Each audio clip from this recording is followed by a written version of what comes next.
Buenos días, panchones, bandidas, ladrones.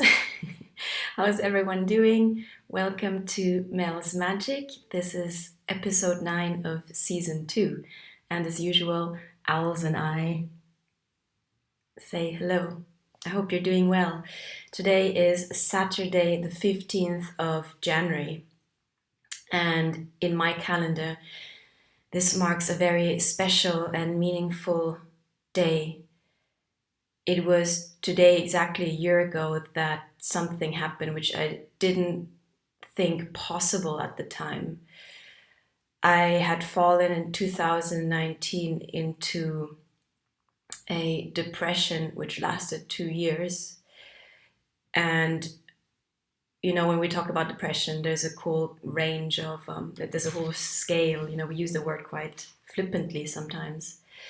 But I guess, yeah, mine was the case of really chronic diagnosed.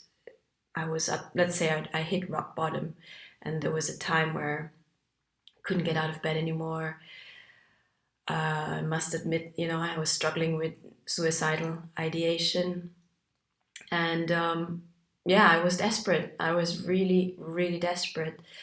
But in January 2021, January 15th, I surrendered.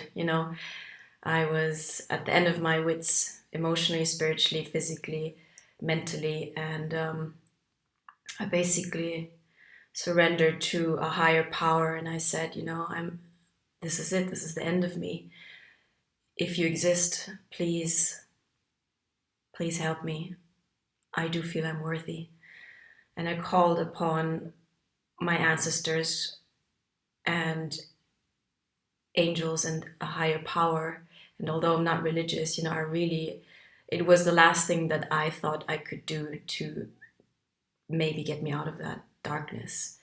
And believe it or not, I can only look at it as a miracle, but the next day, this chronic weight, pain, complete mind darkness, fog lifted. And it was a chronic pain, which, I dreaded waking up every day because I could not physically and mentally cope with that kind of pain anymore. And to have it suddenly lift, it was a complete disorientation. I was completely disoriented and, was very skeptical at the beginning and started to do my Instagram stories as a way of tracking and keeping record of it. And here I am, 1 year later, worked on myself, and I'm in this very good place now. So my pact with the higher power was that I would use my experience for a good purpose. And Mel's Magic, this YouTube channel, is part of my purpose, part of me sharing my message of hope.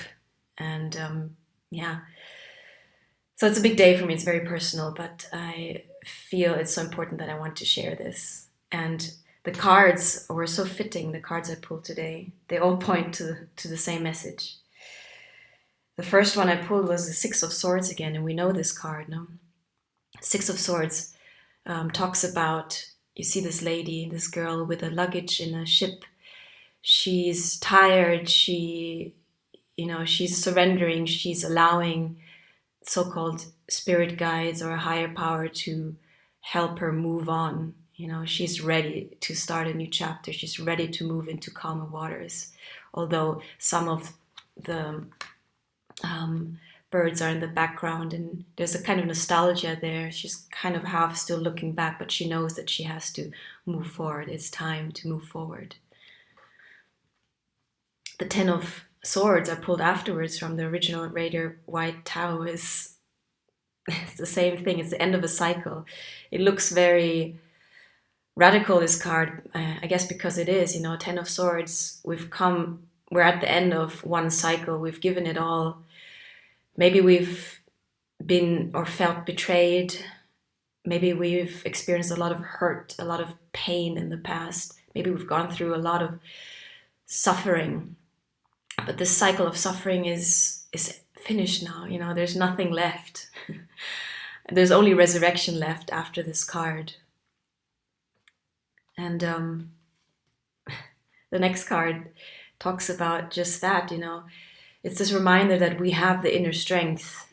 If we really dig deep, we have the inner resources necessary to pull us out of any darkness.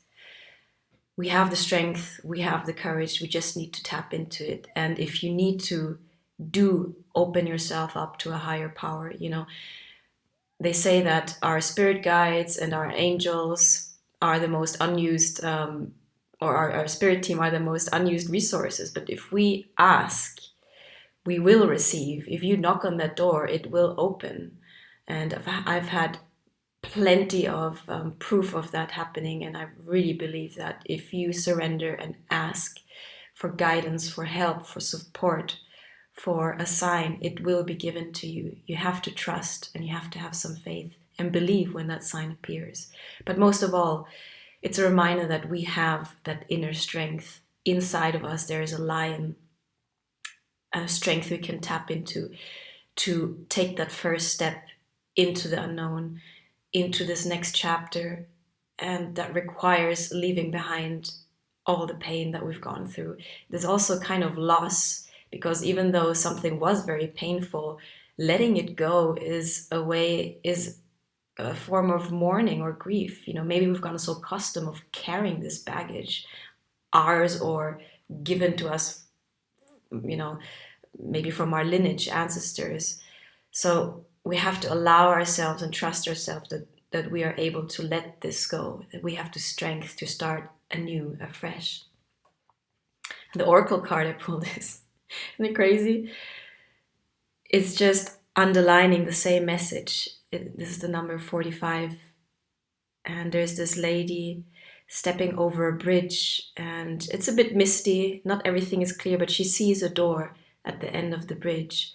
And she knows that she has to cross this bridge, that it's really time to step into a new chapter, into a new life, to leave everything that doesn't belong to her anymore, everything that no longer serves her in the past. It's time to let go. And the message of the oracle was so beautiful that I really want to actually read it out. So it's from the Wisdom of the Oracle deck. So time to go. You are at the end of one journey and have not yet begun the next. This is the moment to bless your experience thus far. Take stock of what you've learned. It's time to move on to new experiences and a new way of being. There's nothing left for you to do, be, or experience in your present circumstances. Take the risk and move on, even if you need to be in transition for a time. Your destiny is calling. It's over. This is talking about relationships. It's over, or at the very least, the form this relationship has taken is no longer of service to you or the other person. This is a time of letting go, of knowing that the journey has come to its conclusion. That doesn't mean anything is lost. Although this card could speak to a breakup, drifting apart, or the end of a soul contract, it is more about release than destruction. Remember the saying, if you love something, let it go. If it comes back, it's yours. If not, it never was. Endings are always a sign of new beginnings. If you want something deeper, walk away. And the prosperity message of the card is, this message is clear. The path you've been on with your work, creative projects, and business alliances has come to an end. You will not find the success you desire by continuing with what is now in front of you. This is an auspicious sign because there is no choice that will benefit you other than risking stepping into the unknown. It is time to walk towards something new. This card also pertains to more neutral concept of completion. You've finished your tasks and can rest assured that this ending will open up a powerful new avenue of opportunity, even better than any you can imagine. Technical error, guys. I have to take it up from the last sentence. You've finished your tasks and can rest assured that this ending will open up a powerful new avenue of opportunity, even better than any you can imagine. You've done all you can. Now trust that Spirit keeps the plan moving forward. Fortune requires you to conclude this chapter of your life. And remember that when one door closes, another one opens. And with this, bandidas, bandidos, I wish you a beautiful weekend, a beautiful Saturday, and may we all have the courage and the strength to release the past and step into this beautiful new adventure that is waiting for us right here, right now. Just take the first step, ¿vale? Ok, con esto os abrazo, muchos saludos, alles Liebe zu euch y on se voit peut-être demain. And yeah, if you like my message, please like, share, and subscribe. I'm grateful to everyone who's watching, everyone who shares, and everyone who comments in my comments box. Okay, y con esto, bye.